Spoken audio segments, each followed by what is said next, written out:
자, 이번 시간에는 적분꼴로 주어진 함수에 대해서 공부를 해볼 건데, 이 부분은 뭐 시험에 잘 나오는 부분이니까 정확하게 이해를 하고 뭐 문제도 많이 풀어보는 게 뭐 중요하겠죠.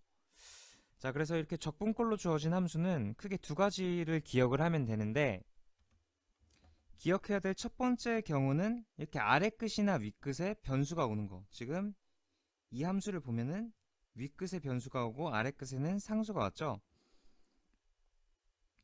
자, 그럼 이럴 때는 여러분들이 두 가지를 기억을 하면 되는데, 첫 번째는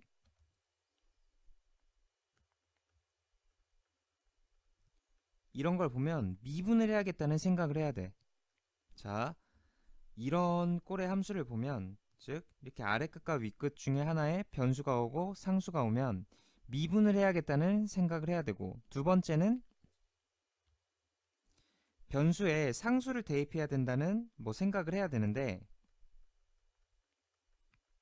예를 들어서 지금 상수는 지금 아래 끝이 상수고 윗 끝이 변수잖아. 그러면 이 변수 자리에 이 아래에 있는 상수랑 똑같은 수를 여기에 대입을 하면 1에서 1까지 적분한 결과는 0이 되잖아.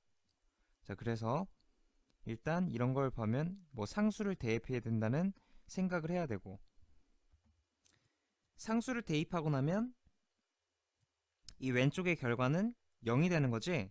그리고 오른쪽은 오른쪽의 x자리에다가도 1을 대입해 보면은 1 더하기 2는 a. 따라서 a의 값이 뭐 마이너스 3이라는 거를 알아낼 수가 있는 거야.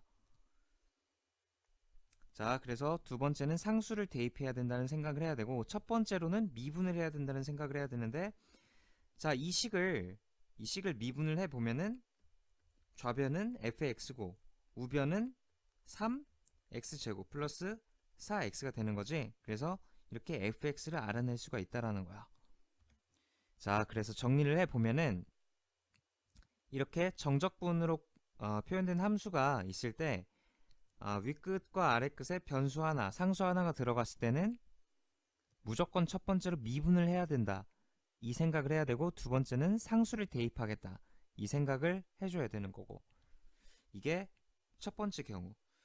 자, 두 번째로는 자, 이렇게 아래 끝과 윗 끝에 둘 다 상수가 들어가 있는 경우를 꼴을 보면은 여러분들이 어떤 뭐 대응을 해야 되는지를 알아야 되는데, 이거는 딱 봤을 때 변수가 아니라 상수잖아. 왜냐면 이 결과는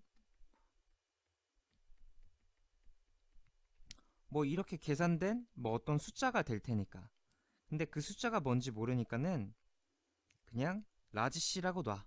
왜냐면 이게 덩치가 크니까 숫자라는 거를 알면서도 이렇게 C로 치환을 하지 않으면은 뭐 계산하기가 조금 번거로울 수 있으니까 그냥 이거는 숫자니까 뭐 어떤 상수로 나온다 해서 라지 C로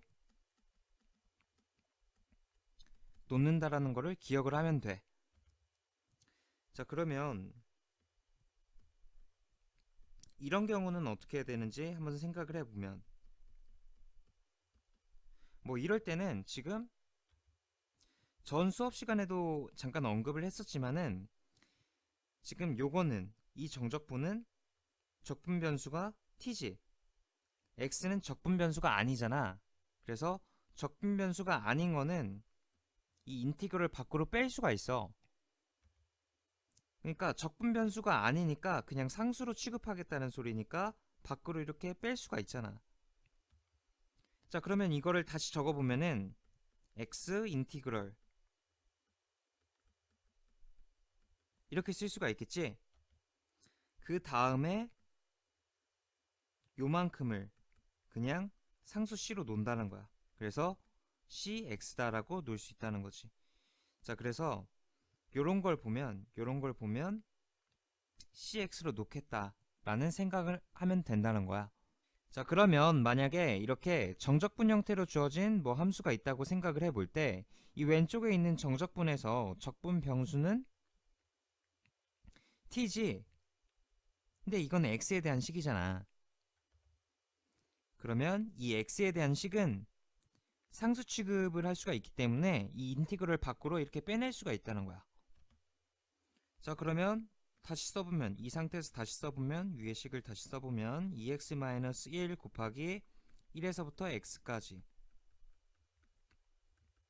뭐 이렇게 되는 거고. 자, 그러면 이 상태에서 보면은 요것도 x에 대한 식, 뭐 요것도 x에 대한 식이기 때문에 x에 대한 식끼리 지금 곱해져 있는 거지. 그래서 이런 걸 보면은 뭐 곱의 미분으로 미분을 해야겠다라는 생각을 뭐 하면 되는 거야. 자, 그럼 여기까지가 개념에 대한 설명이었고, 문제를 하나만 같이 풀어보면은, 자, 뭐 이런 문제를 같이 풀어보면은 지금 문제를 딱 봤을 때 이 위아래에 지금 변수 하나, 상수 하나가 들어간 정적분이 있고, 아니면 다른 정적분에는 상수만 두 개 들어간 뭐 정적분 형태가 있지. 그러면 변수 하나, 상수 하나가 들어간 형태를 봤을 때는 우리가 첫 번째로 미분을 해야 된다는 생각을 해야 된댔지. 그리고 두 번째로는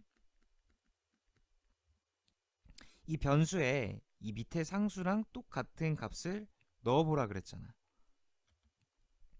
자, 그리고 지금 요렇게 위에랑 아래 둘 다 상수만 들어갔을 때는 내가 요 전체를 상수 C로 놓으면 된다고 했었잖아.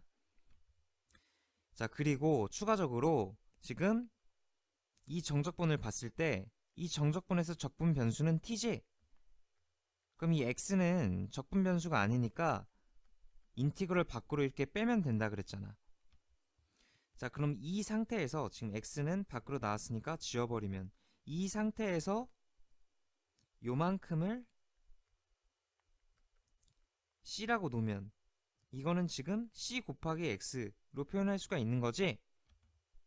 그리고 문제에서 구하라는 것도 결국에는 이 c의 값을 구하라는 거고. 자, 그럼 문제를 밑에다 다시 한번 적어보면은